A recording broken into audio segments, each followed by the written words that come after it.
The homeless boy's secret will leave you speechless.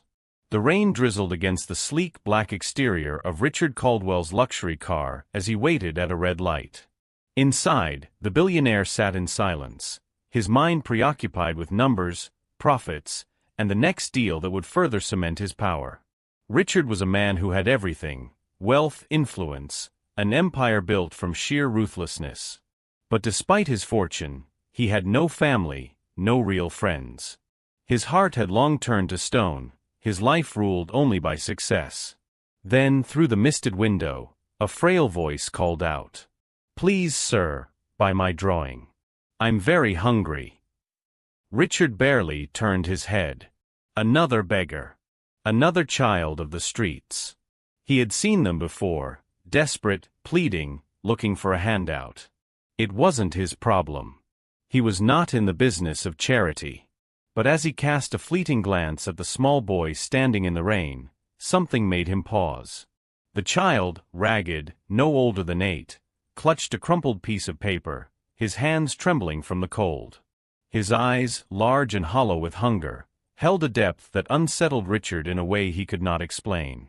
He rolled down the window. "Show me." The boy hesitated, then handed over the drawing. Richard barely had time to glance at it before his breath caught in his throat. It was a mansion. Not just any mansion, his mansion. And that was only the beginning. What this boy knows will shock you, and it will change Richard's life forever. If you love emotional stories like this, don't forget to like this video and subscribe to our channel. You won't want to miss what happens next. Richard's fingers tightened around the edges of the damp paper as he stared at the drawing. His breath hitched. This wasn't just a random sketch. It was his mansion, every detail captured with eerie precision. The grand facade, the towering windows, the cascading fountain in the courtyard. It was all there. His pulse quickened. How was this possible? He shifted his gaze to the child before him. Noah stood quietly, his small hands clasped together, his eyes locked onto Richard's with an expression that sent a chill through his spine. "This house," Richard's voice came out slow, deliberate. "Where did you see it?" Noah hesitated, shuffling his feet on the wet pavement. I didn't." Richard's grip on the paper tightened. "Then how did you draw this?" The boy glanced down, as if embarrassed, then spoke in a soft, uncertain voice. "It's just something I see in my head sometimes." A strange sensation settled in Richard's chest, something between unease and disbelief. The rain continued to patter against his windshield, but he no longer noticed. His focus was entirely on the child and the inexplicable drawing in his hands. His eyes scanned the sketch again. That was when he saw it. In front of the mansion stood 2 figures. One was unmistakably him, a tall man in a black suit, just as he appeared now. Beside him, a small boy, his hand clasped in the man's. Richard's throat tightened. Noah was watching him closely. "Did I do something wrong, sir?" Richard barely heard him. His mind was already racing, piecing together a puzzle he didn't even realize existed. Who was this child? And how did he know things he shouldn't? Richard gripped the steering wheel with white-knuckled intensity as his car sped through the rain-soaked streets. The city lights blurred past, but his mind was locked on one thing, the drawing sitting on the seat beside him. He had meant to dismiss it, to drive away and never think about it again. But the image refused to leave his mind. His mansion. A man in a black suit. A little boy. Richard swallowed hard, his chest tightening. The more he stared at the crude lines on the paper, the more they felt familiar. Because he had seen this before. Not on a sheet of paper, but in his own past. A memory long buried clawed its way to the surface. A child's laughter echoing through the halls. Tiny footsteps running down the grand staircase. A boy's small hand reaching for his. And then, darkness. Richard exhaled sharply, gripping the wheel. He had spent years forcing himself to forget. To erase the pain, the guilt, the unbearable weight of his son's death. The boy he had loved. The boy he had lost. The boy he never spoke about. Noah's drawing wasn't just a strange coincidence. It was a wound ripped open, a ghost from his past demanding to be acknowledged. His foot pressed harder on the gas. He needed answers. How did Noah know? It was impossible. And yet, deep down, Richard felt it. This wasn't random. This boy, this drawing, it all meant something. And for the first time in years, Richard found himself afraid. Not of losing power. Not of losing money. But of the past he had spent a lifetime trying to forget. Richard sat in his office, staring blankly at the city skyline. The towering buildings, once symbols of his power and control, now felt meaningless. His empire was thriving, yet for the first time in his life, he couldn't focus on his success. His mind was elsewhere. On a little boy with hollow eyes and a drawing that shouldn't exist. Noah. Richard had barely slept since that night. The moment he walked into his mansion, he knew he had made a mistake. He should have never driven away. He should have asked more questions, demanded answers. Instead, he had left the boy standing in the rain. And now, Noah was gone. 4 days, Richard searched. He sent his men to comb the streets, offering cash for any information on a homeless boy selling drawings. No one knew him. It was as if Noah had vanished into thin air. The lack of control infuriated him. He had built a fortune by making things happen, by bending the world to his will. Yet now, he was powerless. His board members whispered about his distraction. Meetings were rescheduled. Deals delayed. For the first time, Richard Caldwell, the untouchable billionaire, was unraveling. Then, after nearly a week of restless searching, it happened. Richard was leaving his office, his mind clouded with frustration, when he saw him. Noah. Standing at the same street corner, gripping another drawing in his small hands. Richard's breath caught in his throat. He barely registered the honking cars as he crossed the street without thinking, his heart pounding in his chest. He stopped in front of the boy. Noah blinked up at him, surprised, but not afraid. "Sir." Richard swallowed hard, studying the boy's face, searching for something, anything, that could explain this strange connection.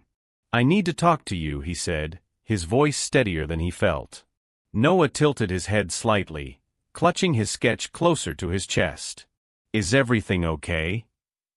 Richard exhaled, the weight of days spent searching pressing down on him. "No," he admitted.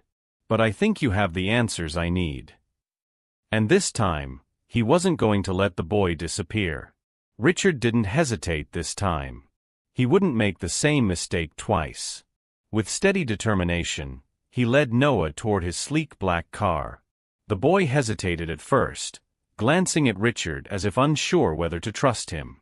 But something in Richard's expression, perhaps the desperation, the urgency, made Noah nod silently and step inside. The drive back to the mansion was quiet. Noah clutched his drawing tightly, occasionally stealing glances at Richard, but neither spoke. The silence was heavy, thick with unspoken questions. When they arrived, Richard's staff nearly froze in shock. Never, in all their years of service, had they seen their employer bring someone home. Let alone a ragged street child. The head butler, Mr. Langston, cleared his throat. "Sir, shall I?" "No," Richard cut him off. "I'll handle it." The butler's brow furrowed, but he merely stepped aside as Richard guided Noah inside.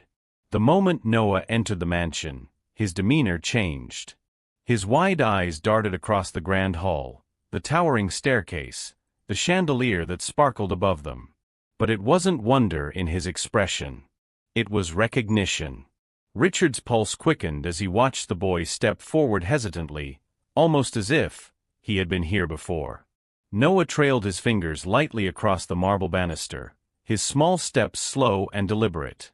Then, he turned to the left and walked straight toward a hallway Richard had long since abandoned. Richard's breath hitched. This wasn't possible.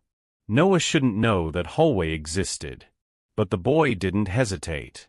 His small frame moved forward with certainty, like a child returning home after a long absence. Then he stopped.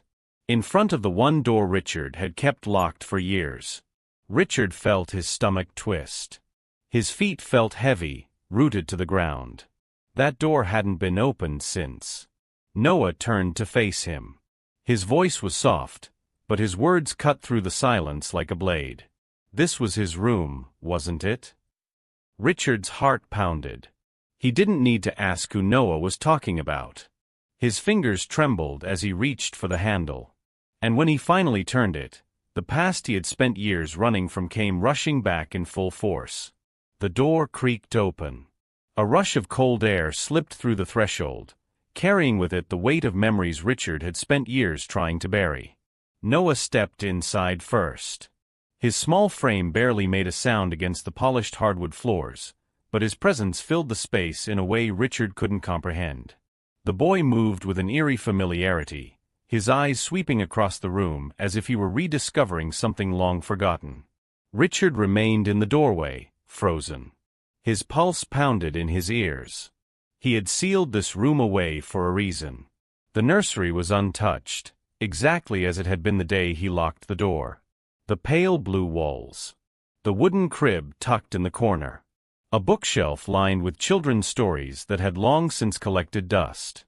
And by the window, a small rocking chair, its cushion slightly worn from where a little boy once sat, waiting. Noah stopped. His fingers brushed against the chair's armrest, his touch featherlight, almost reverent. Then he spoke. He liked to sit here, didn't he? Richard felt the air leave his lungs. His grip on the doorframe tightened as he struggled to form words, but nothing came. No one knew that. His son had loved that chair. He would sit for hours, gazing out at the garden, waiting for Richard to come home from work. Richard had always promised to return early. But work always won. And then, one day, time ran out. His stomach twisted. His throat felt dry. How do you know that? Richard's voice was hoarse, barely above a whisper. Noah hesitated, his small brows knitting together. I don't know. The boy looked up at Richard then, confusion flickering in his deep brown eyes. It's like I remember it. But that doesn't make sense, does it? Richard's fingers curled into fists at his sides. His carefully constructed reality was fracturing. This wasn't just coincidence. This was impossible. And yet, as he looked at the boy standing in the middle of his son's forgotten room, a terrible, terrifying thought crept into his mind. One that he wasn't ready to face. Richard sat on the edge of the small rocking chair, his hands clasped together, his gaze locked onto the boy standing before him. Noah wasn't just any child. He was a bridge to the past Richard had tried so hard to forget. The logical part of him wanted to deny it, to call it a strange coincidence, to walk away and bury himself in work like he always had. But deep down, he knew the truth. This boy had come into his life for a reason. Richard exhaled shakily, raking a hand through his hair. Noah, would you like to stay here? The boy's head snapped up. His eyes, always filled with a quiet sadness, widened in surprise. Stay. Richard nodded, his voice steadier this time. Yes. With me. Silence stretched between them. For a brief moment, Richard thought he had made a mistake. But then, Noah's face crumpled and he whispered, "You mean it?" Richard's chest tightened. How long had this child been alone? How many times had he been promised something, only to have it ripped away? He placed a hand on Noah's small shoulder. I do. Noah's lip trembled, but then, for the first time since Richard had met him, a real smile broke across his face. And in that moment, something inside Richard unlocked. The cold emptiness he had carried for years wasn't there anymore. For decades, he had built his empire, believing that wealth was all that mattered. He had sacrificed everything, time, family, love, for success. But what had it given him? An empty house. A hollow existence. Regret. But now, as Noah's small fingers wrapped around his, he felt something he hadn't felt in years. Peace. And love. The mansion, once a monument to his power, became a home once more. Laughter filled its halls. Richard found himself stepping away from work, learning to appreciate the little things. Dinners together, bedtime stories, the warmth of a child's presence. He would never get back the time he lost with his son. But maybe, just maybe, he had been given a second chance. Noah had changed his life. And Richard Caldwell, once a cold-hearted billionaire, had finally found something more valuable than money. A year later, a family reborn. 1 year had passed. The grand Caldwell mansion no longer stood as a cold, lifeless structure. Instead, it had become a home, a place filled with warmth, laughter, and something Richard Caldwell had once thought impossible: love. Noah was no longer the frightened, hungry boy Richard had first met on the street. He had grown stronger, happier, his once hollow eyes now shining with the light of belonging. Richard had ensured that he would never go hungry, never feel alone, never wonder if he was truly wanted. And in return, Noah had given Richard something far greater than wealth. He had given him a second chance. Richard often thought back to that fateful night, when he had first laid eyes on Noah's drawing. At the time, he believed it was nothing more than a strange coincidence, a mystery he needed to solve. But now, he understood. Noah hadn't just drawn a house. He had drawn fate itself, a bridge between the past and the future. Richard had spent a lifetime chasing money, thinking it was the only thing that mattered. But money could not buy back the moments he had lost, nor could it fill the void in his heart. What truly mattered was connection, love, and the courage to open one's heart again, even after loss. Noah had come into his life as an orphan, a stranger. But now, he was his son. And Richard? He was no longer just a man with an empire. He was a father again. A message to you. Sometimes, life presents us with unexpected signs, opportunities to heal, to reconnect, to find meaning in places we least expect. But so often, we let them slip away because we are too afraid, too busy, or too blind to see them for what they are. But what if we paid attention? What if we dared to embrace the unknown, to trust in something bigger than ourselves? Richard's story is a reminder that it is never too late to rediscover love, to make amends, or to build a new future. And perhaps, your own second chance is waiting just around the corner. If you believe this story carries a powerful message, don't forget to like, comment, and subscribe. Who knows? One day, you may encounter a miracle that changes your life forever.